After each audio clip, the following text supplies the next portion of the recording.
बहुत पुरानी बात है। एक जंगल में एक गुरुकुल था, जिसमें बहुत सारे बच्चे पढ़ने आते थे।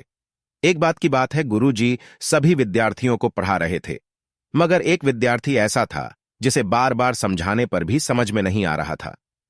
गुरुजी को बहुत तेज से गुस्सा आया और उन्होंने उस विद्यार्थी से कहा, जरा अपनी हथेली तो दिखाओ बेटा। विद्यार्थी ने हथेली गुरुजी के आगे कर दी। हथेली देखकर गुरुजी बोले, बेटा तुम घर चले जाओ, आश्रम में रहकर अपना समय व्यर्थ मत करो, तुम्हारे भाग्य में विद्या नहीं है।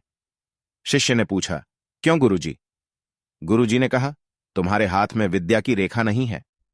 गुरुजी ने एक होशियार विद्यार्थी की हथेली उसे दिखाते हुए कहा, यह देखो, यह है विद्या की रेखा, यह तुम्हारे हाथ में नहीं है, इसलिए तुम समय नष्ट ना करो और घर चले जाओ और वहां अपना कोई और काम देखो। यह सुनने के बाद उस विद्यार्थी ने अपने जेब से एक चाकू निकाला, जिसका प्रयोग वह रोज सुबह अपनी दातुन काटने के लिए करता था। उस चाकू से उसने अपनी हाथ में एक गहरी लकीर बना दी। हाथ में खून बहने लगा। तब वह गुरुजी से बोला, मैंने अपने हाथ में विद्या की रेखा बना ली है। गुरुजी यह देखकर गुरुजी द्रवित हो गए और उन्होंने उस विद्यार्थी को गले से लगा लिया।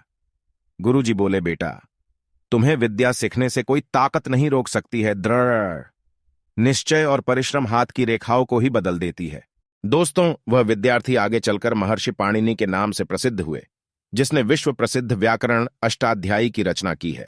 इतनी सदियां बीत जाने के बाद भी आज 2700 वर्षी बाद भी विश्व की किसी भी भाषा में ऐसा उत्कृष्ट और पूर्ण व्याख्या का ग्रंथ अब तक नहीं बना।